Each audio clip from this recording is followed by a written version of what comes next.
পাশে আর কেউ নাই। আমার আল্লাহ বলেন, সেই সময় আমার হাবিব বলেন, ও আমার আবু বকর, আমার মায়ার আমার যেই খোদা তাআলা, যেই সৃষ্টিকর্তা সারা জাহানকে সৃষ্টি করেছে, যেই নবী আমাকে যে আমার আল্লাহ তাআলা বলে দিয়েছে আপনার দ্বারা ইসলাম প্রচার হবে, আপনাকে দিয়ে সারা পৃথিবীর মানুষকে শরীয়তের পথ শরীয়তের মতকে বাতিয়ে দেওয়া যাবে, সে আমার আল্লাহ তাআলা আজকে আমার সঙ্গে আছে। আবু বকর, তুমি চিন্তায় চিন্তিত হয় না, চলো চলো আমার সঙ্গে।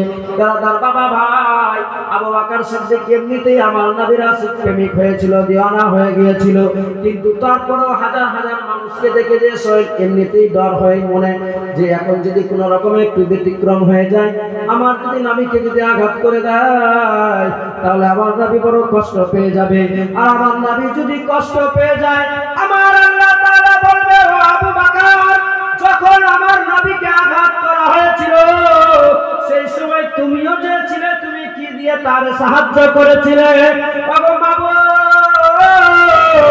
এত লক্ষ লক্ষ মানুষ, হাজার হাজার মানুষের সামনে কেমনি করে মোকাবেলা করব সম্ভবপর নয়, কিন্তু তারপরেও সে ভাবছে আমার জীবন যাবে তাতে কোনো পরোয়া করি না, কিন্তু শুধুমাত্র একটাই শুধু চিন্তা, যে চিন্তায় চিন্তিত হয়ে গিয়েছে যেন আমার নবীকে কোনো রকম কোনো কষ্ট না হয়ে যায়, আমার নবীকে যেন কোনো আঘাত না করে, কারণ আমার নবীকে আঘাত করলে আমার থাকা বেকার হয়ে যাবে। এই আবু বকর সিদ্দিক শুধুমাত্র চিন্তা আমার নবীকে নিয়ে, নিজের জীবন যাবে তাতেও কোনো পরোয়া নাই, তাতেও কোনো চিন্তা করে না, শুধু ভাবছে আমার নবীর যেন কষ্ট না হয়ে যায়, নবীকে যেন কোনো আঘাত না করে দেয়। আমার নবী বলেন, আবু বকর আর দেরি করা যাবে না, চলো তাড়াতাড়ি করে।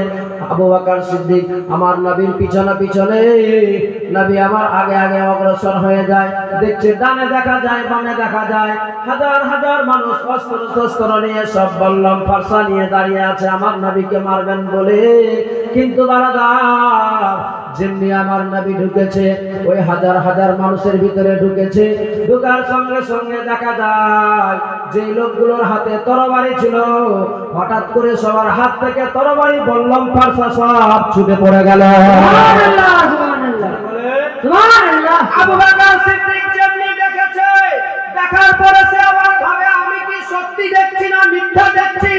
আমার কি চোখের কোনো ডিফেক্ট হয়ে গেল? যাদের হাতে শস্ত্র ছিল তাদের হাত থেকে এই যন্ত্র অস্ত্র শস্ত্র কেমন করে বললাম ফারসা পড়ে গেল, এটা তো হতে পারে না। আবার চোখ খুলে আবু বকর তাকায়, সত্যি কি আমি দেখতে পাচ্ছি? সত্যি আবু বকর সিদ্দিক দেখছে যে যাদের হাতে কোনো তরবারি ছিল, বাবা তীর ধনুক নিয়েছিল, বললাম ফারসা নিয়েছিল নবীকে মারবে বলে, কিন্তু নবীর ঢোকার সাথে সাথে তাদের হাত থেকে সব তরবারি ছুটে পড়ে গেল। আবু বকর সিদ্দিকের একটু সাহস হয়ে গেল, আবু বকর বুঝতে পেরে গেল আমার নবীকে কেউ আর আজকে মারতে পারবে না, পারবে না। আবু বকরের মনে হয়ে গেল একটা আনন্দ চলে আসলো। আবু বকর আমার নবীর সঙ্গে সঙ্গে হেঁটে যায় পিছনে পিছনে, আর ওইদিকে একটা স্টেজ করেছে বাবা, যে স্টেজের মধ্যে আবু লাহাব দাঁড়িয়ে আছে, আবু জেহেল দাঁড়িয়ে আছে, আর ওই হাবিবে আমানিকে এমন দেশ থেকে নিয়ে এসেছে বাবা হিয়ার করে। আমার নবীকে যেমনি দেখেছে আবু লাহাব সেই সময় বলে, ও দোস্ত ওই দেখো দেখো যে আছে সেই হচ্ছে আব্দুল মুত্তালিবের পোতা, আব্দুল্লাহর ছেলে যার নাম মুহাম্মদ। এর জন্যই সবাই মানুষ পাগল হয়ে গিয়েছে। ওই হাবিবে আমানি আমার বিশ্ব নবীকে দেখার সঙ্গে সঙ্গে স্টেজ থেকে লাফ দিয়ে নেমে গেল, নামার সাথে সাথে আমার বিশ্ব নবীর কদমে গিয়ে পড়ে গেল। যেই মনে করেছিল আবু লাহাব ভেবেছিল যে আমার দোস্তকে দিয়ে আমার বন্ধুকে দিয়ে নবীকে মারবো, সে আবু লাহাব আর তার মনের পরিকল্পনা সব ব্যর্থ হয়ে গেল। ওই হাবিবে আমানি আমার নবীর কদমে পড়ে বলে, ইয়া রাসূলুল্লাহ, ইয়া হাবিবাল্লাহ, নবী গো, আমি বড় অন্যায় করেছি, আমি জানি না যে আপনি আছেন, আমি বুঝতে পেরে গেলাম আপনি হচ্ছেন আল্লাহর পয়গম্বর, আপনি হচ্ছেন আল্লাহর নবী, আমি আর কোন জায়গায় যেতে চাই না, আপনার কদম ধরে আমি বলতে চাই আমারে কলমা পড়িয়ে দেন। বাবা ভাই, ওই হাবিবে আমানি আমার নবীর হাতখানা ধরে নিয়ে চলে গেলেন স্টেজে। স্টেজে নিয়ে গিয়ে বলে, ও মক্কার লোকেরা, ও ইয়ামান দেশের আমার কর্মচারীরা রে, তোমরা আজকে সাক্ষী থেকে যাও, আমি এই হাবিবে আমানি আজকে আমি তোমাদের সামনে তোমাদেরকে সবাইকে সাক্ষী রেখে আমি আজ ওয়াদা করে বলি, আমি আজ বিশ্ব নবীর হাতে হাত রেখে কলমা পড়ে দিলাম পরে কালমা পড়ে লা ইলাহা ইল্লাল্লাহ মুহাম্মাদুর রাসূলুল্লাহ। এবার বাবাজি ভাইরা, হাবিবে আমানি সঙ্গে সঙ্গে কলমা পড়ে নিল। হাবিবে আমানি যেমনি কলমা পড়েছে, পড়ার সঙ্গে সঙ্গে তার কর্মচারীরাও ছিল বসে। তারা সেই সময় বলে, ওগো মালিক, আপনার কথাতে আমরা প্রতিটা মুহূর্তে মানুষকে মেরেছি, আপনার কথাতে হাজার হাজার মানুষকে আমরা দুনিয়া থেকে বিদায় করে দিয়েছি, আপনার কথার কারণে অনেকের কোল থেকে, মায়ের কোল থেকে সন্তানদেরকে টেনে আছাড় দিয়ে মেরে ফেলেছি। আজ মালিক আপনি ইসলাম কবুল করে নিলেন, আর আমাদেরকে আজকে কেন রেখে দিলেন? এতদিন আপনার কথার উপরে চললাম, এতদিন আপনার আসিফ হয়ে থাকলাম মালিক, আর আজকে আপনি স্বার্থপর হয়ে গেলেন, আজকে আমাদের বলে ভুলে গেলেন কেন গো? আমরা তো কলমা পড়তে চাই। হাবিবে আমানি সেই সময় বলেছিল, তোমাদের যদি ইচ্ছা হয়, তোমাদের যদি মন বলে, পড়ে নাও তোমরা সবাই সাথে সাথে। 1 লক্ষ হাবিবে আমানির যেই কর্মচারীরা ছিল, আমার নবীর হাতে হাত রেখে সবাই কলমা পড়ে নিল। জোরে সুবহানাল্লাহ, সুবহানাল্লাহ।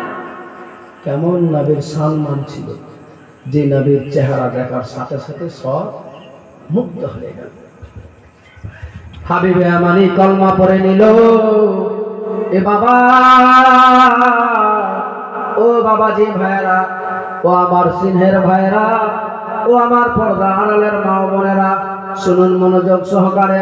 ওই হাবিবে আমানি বড় আশা নিয়ে, মনের বাসনা নিয়ে, বড় চিন্তায় চিন্তিত ছিল যে আমি বিশ্ব নবীর কাছে একটা কথা স্থাপন করতে চাই, আমার নবীর কাছে একটা কথা আমার রয়ে গেছে।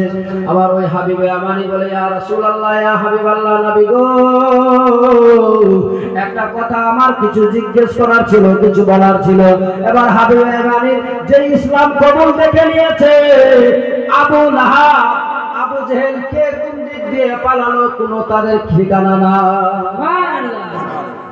কারণ যারা ছিল তারা তো কবুল করে নিল, স্টেজ থেকে নেমে তারা নিজের জীবন বাঁচার জন্য সব পালিয়ে চলে গেছে, পালাচ্ছে। ওরা ভেবেছিল হয়তো যে আবু লাহাব ভাবলো যে হয়তো হাবিব আমানি আমার কাছে দেখা করতে পারে, কিন্তু হাবিব আমানি যে কবুল করে নিয়েছে, নবীর কাছে গিয়ে বলছেন, ইয়া রাসূলুল্লাহ, ইয়া হাবিবাল্লাহ, নবী গো, আমি তো কবুল করে নিলাম ইসলাম, তবে একটা আমার কথা, বড় মনে আশা বাসনা আকাঙ্ক্ষা নিয়ে এসেছি আপনার দরবারে। নবী আমার বলছেন, হাবিবে, ও হাবিবে আমানি, তুমি যা মনে করে এসেছো আমার সব জানা আছে, যাও তুমি বাড়িতে পৌঁছাও, সব তোমার মনের আশা বাসনা পূর্ণ হয়ে যাবে। সুবহানাল্লাহ, জোরে জোরে সুবহানাল্লাহ। ও হাবিবে আমানি, তুমি যা মনে করনি, আমি বিশ্ব নবী সব জানি, চিন্তিত হয়ো না, যাও, তোমার সমস্ত মনের আশা বাসনা আকাঙ্ক্ষা সব পূর্ণ হয়ে যাবে। হাবিবে আমানি বলছে, আল্লাহ, আমি চাইলাম নবীর কাছে, নবীজির কাছে এই কথাটাকে তুলে ধরবো, কিন্তু নবীজি আমাকে তো কথাটা বলতেই দিল না। কি বলতাম আমি, তো আমার তো মনের কথা মনেই থেকে গেল, কারণ সে তো আর আমার নবীর ব্যাপারে পুরোপুরি সম্পূর্ণ ভালোভাবে বুঝতে জানেনি বা পারেনি, কারণ শুধুমাত্র নবীর চেহারা দেখেছে, নবীর চেহারা দেখে সে ইসলাম কবুল করে নিয়েছে। তারপরেও তার মনে শুধু একটাই খালি বারবার করে গাইছে যে আমি বলতে চাইলাম, আমার কথাটাও নবীজি শুনলেনই না, আমি আবার কি মনে করেছিলাম, আমার মনের কথা মনে থেকে গেল, মনের কথা মনে রয়ে গেল, আমি কথাটা বলতে পেলাম না। নবী আমার বলেন, ও হাবিবে আমানি, চিন্তিত হয়ো না, ও হাবিবে আমানি, চিন্তা করো না, চিন্তা করো না, যাও যাও যাও যাও, বাড়িতে যাও, যে উদ্দেশ্যে এসেছো, যে মনের বাসনা নিয়ে, যে মনের কামনা নিয়ে এসেছো, আমি নবী সব জেনে গিয়েছি, যাও তুমি বাড়িতে গিয়ে সব বুঝতে পেরে যাবে। এ বাবাজি ভাইরা, হাবিবে আমানি এবার আর দেরি না করে চলতে লাগলেন বাড়িতে। কারণ হাবিবে আমানি যদিও তার মনে নাই শান্তি, সে তারপরেও একটু শান্ত যায় মনের মধ্যে, বুকে হাত লাগায়, বলে ও হাবিব রে, আজ অন্য কারো মুখ দ্বারা কথা বের হয়নি, এটা বিশ্ব নবী বলেছে। এই মায়ার নবী দয়ার নবীর মুখ দ্বারা যখন বেরিয়েছে, তাতে আমার চিন্তা করার কোনো কারণ নাই, যেতে হবে বাড়িতে গিয়ে দেখি আগে কি হয়েছে। বেরাদার বাবা ভাইরা ও মায়েরা, হাবিবে আমানি ঘোড়ার উপরে চেপে গেলেন, নিজের কর্মচারীদেরকে সঙ্গে করে নিল। কর্মচারীদেরকে সঙ্গে নিয়ে খাটাম খাটাম খাটাম খাটাম করে দ্রুত গতিতে চলে গেলেন নিজের দেশে। নিজের এমন দেশে গিয়ে যেমনি নিজের দরওয়াজার সামনে পৌঁছেছে, টক টক করে আওয়াজ দিয়েছে, বলে মা, দরওয়াজা খুলো মা রে। যেমনি দরওয়াজায় আওয়াজ দেওয়া হয়েছে, ভিতর থেকে যেন কে সালাম দিয়ে দিল, আসসালামু আলাইকুম ইয়া আব্বাদা। এই হাবিবে আমানি যেমনি সালামের সালামটুকু শুনেছে, আশ্চর্য হয়ে গেল। কারণ হাবিবে আমানি তো জানে এই আমার দেশে সালামের কোনো পর্দা নাই, সালাম কাকে বলে কেউ তো জানে না, জানে না, জানে না। ভিতর থেকে আবার কোন মেয়ে আছে যে মেয়ে সালাম জানায়? কারণ আমার যে একটাই কন্যা, এই মেয়েটার কুষ্ঠ ব্যাধি হয়েছে, মুখে সে বাবা হয়ে আছে, কথা বলতে জানে না, জানে না।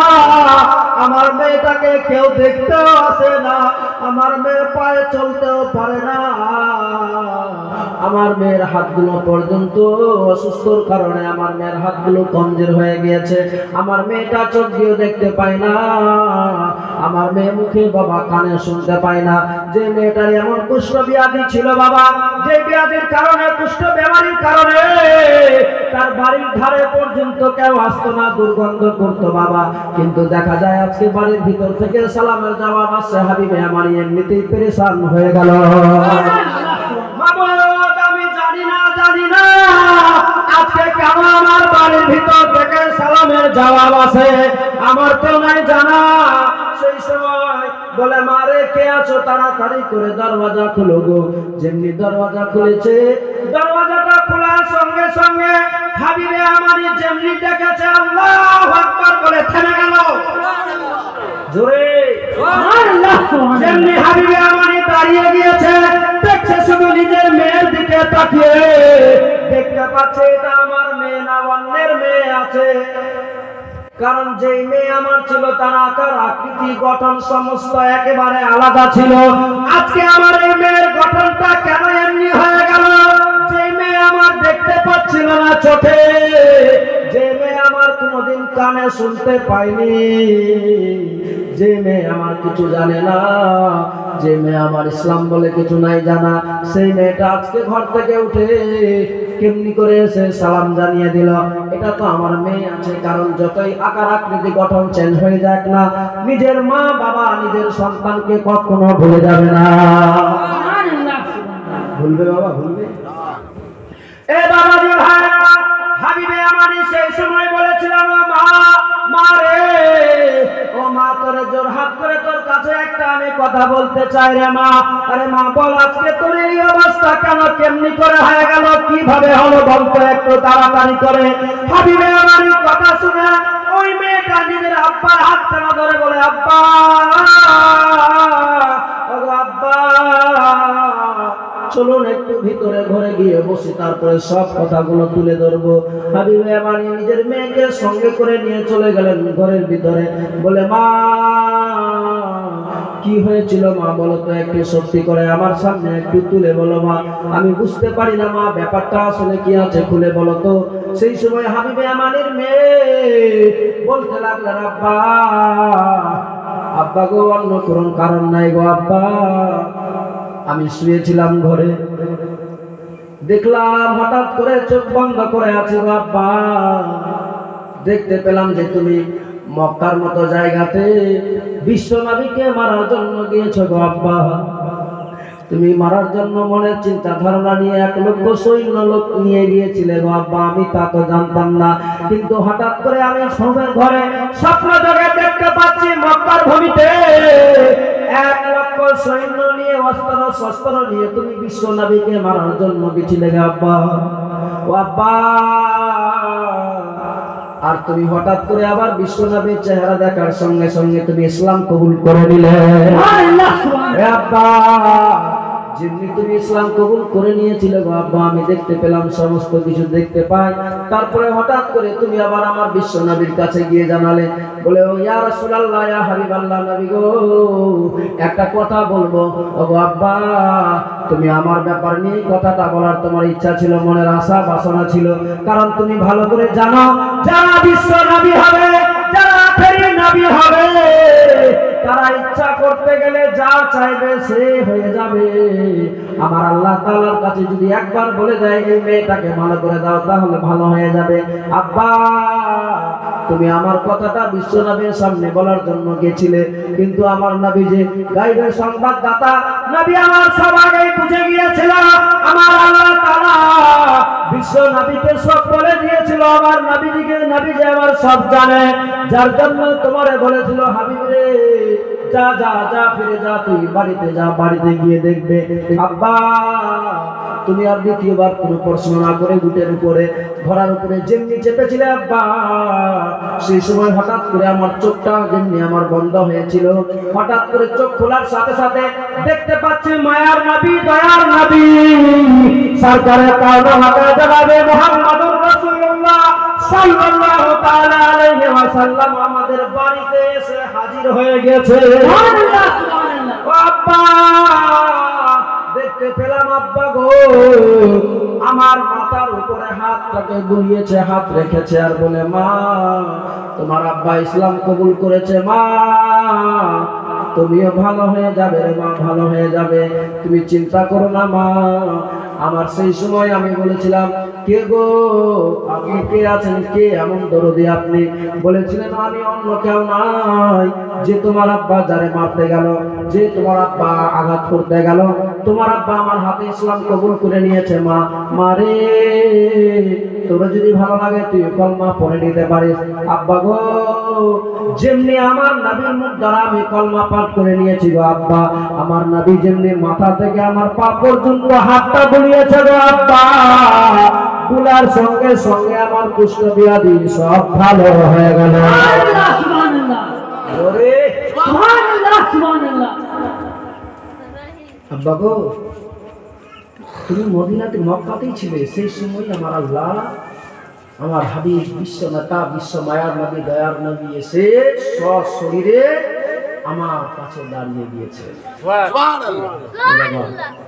এটা পৃথিবীর কেউ পারে না, যেটা আমার নবীর দ্বারা সম্ভব আছে।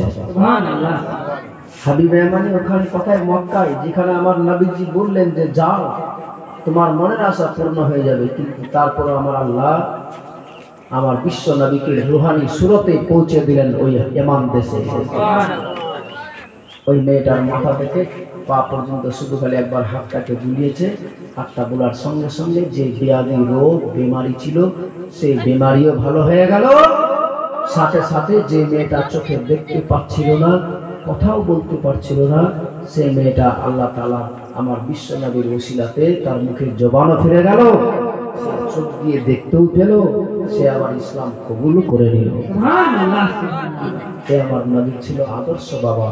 এই জন্যই নবীর জন্য আমার আল্লাহ কোরআনে বলেছে, লাকাদ কানা লাকুম ফি রাসূলিল্লাহি উসওয়াতুন হাসানাহ।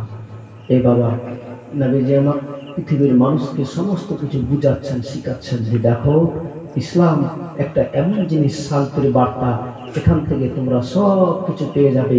এখান থেকে আমার আল্লাহ তোমাদেরকে, যখন আমার আল্লাহর কাছে যা চাইবে সমস্ত কিছু তোমাদেরকে দিয়ে ভরপুর করে দিবে, তোমাদের মনে কোনো দুঃখ বেদনা হতে দিবে না। আমার আল্লাহ তাআলা এভাবে গিয়ে একেবারে সব বুঝাচ্ছে বাবাজি ভাইরা। নবী দু জাহানের বাদশা সরকারি কাউন মক্কা জনাবে মুহাম্মদুর রাসূলুল্লাহ সাল্লাল্লাহু তাআলা আলাইহি ওয়াসাল্লাম নবীজি ইসলামকে, ইসলামের দাওয়াত প্রচার করতে আছেন, সব জায়গায় পৌঁছাচ্ছে। আর দেখুন না, মক্কা থেকে এবার যাবেন ভাবছে তাইফে। কোথায়? তাইফ শহরে। নবীজি কেমন? নবীজি আমার যাচ্ছেন তাইফে। এই তাইফের মানুষেরা ইসলাম বলে কি জিনিস কিচ্ছু জানতো না বাবা। এমনিতেই মক্কায় খুব অত্যাচার, নানা ধরনের জ্বালা যন্ত্রণা আমার নবী আর সহ্য করতে পারে না। নবীজির দুঃখ দেখে, নবীর কষ্ট দেখে আল্লাহর ফেরেশতারা পর্যন্ত বলেছিলেন রব্বুল আলামিন, এই তোমার মায়ার নবী, দয়ার নবীকে দিয়ে ইসলাম প্রতিষ্ঠা করলে, আর এই নবীকে দিয়ে এত নবী কষ্ট করছে, আমাদের আর সহ্য হয় না। আমার আল্লাহ সেই সময় বলেছিল, আমার ফেরেশতারা দেখো দেখো, ধৈর্য কারে বলে, সবুর কারে বলে, শেষ পর্যন্ত তার আওলাদরাও দেখিয়ে যাবে। সুবহানাল্লাহ, সুবহানাল্লাহ। এই দেখো, ও আমার ফেরেশতারা, আমার নবীকে এই জন্যই তো আমি সারা জাহানের সমস্ত সৃষ্টির রহমত করে আমি প্রেরণ করেছি পৃথিবীতে। এই জন্য আল্লাহ কোরআনে বলেছে, ওমা আরসালনাকা ইল্লা রাহমাতাল লিল আলামিন। ওগো আমার মাহবুব, ওগো আমার হাবিব, জমিন আসমান আমার সৃষ্টি যাহা কিছু আছে সমস্ত কিছুর জন্য আপনাকে আমি রহমত করে প্রেরণ করেছি। নবীজি আমার তাইপে মনে করলেন যে তাইপে গিয়ে একটু শান্তিতে থাকবো, কিন্তু নবীর কথা যখন শুনতে পেলেন, নবীজি আমার তাইপে চাননি যে তাইপের লোকদেরকে কোনো কষ্ট দিব, দুঃখ দিব, তারা জোরপূর্বক তাদের কাছে ইসলামের বাণী প্রচার করাবো। দেখলেন তাইপের অবস্থা খুব ঠান্ডা, পরিস্থিতি দেখে আমার নবী বলতে লাগলেন, ও তাইপের লোকেরা, ও তাইপের মানুষেরা, আজকে তোমরা যে অন্যায়ের পথে আছো, যে সব ধরনের অন্যায় করছো, এসব অন্যায় থেকে বাঁচো। নিজের সন্তানকে, নিজের মেয়েকে জীবিত অবস্থায় মাটির মধ্যে পুঁতে দাও, এটা কি করে সম্ভবপর হয়?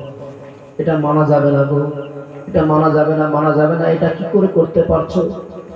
এসব থেকে বেঁচে যাও, হারাম কাজ থেকে বাঁচো, মদ পান থেকে বাঁচো, মূর্তি পূজা থেকে বেঁচে যাও। আমার আপনার সবার সৃষ্টিকর্তা একজন, যে সৃষ্টি করেছে আমাদেরকে, সেই মালিককে মানো, আর তার প্রিয়তম রাসূল আমি আমাকে নবী বলে তোমরা মেনে নাও। সুবহানাল্লাহ, সুবহানাল্লাহ। এই বাবাজি ভাইরা, এই কথা যেমনি বলেছে, এই তাইফের লোকেরা শোনার সঙ্গে সঙ্গে বলছে, তোমার কি আর কোথাও কোনো জায়গা খুঁজে পেলে না? আমাদের তাইফে এসে ইসলামের দাওয়াত প্রচার করতে চাইছো, রিহাই পাবে না। ওই তাইফের মধ্যে যারা গণ্যমান্য ছিল, তারা নিজের নওজোয়ান ছেলেদেরকে ডেকে, যুবক ছেলেদেরকে ডেকে বলছে, দেখো, আমরা যদিও নিষেধ করবো, তোমরা নিষেধ মানবে না, নিষেধ শুনবে না, বাধা মানবে না। তোমরা এই মুহাম্মদকে এত কষ্ট দিবে, এত বেদনা দিবে, এত যন্ত্রণা দিবে, যেন সারা জীবন ধরে মনে রাখে, যেন আর জীবনে কোনোদিন তাইফে না আসে।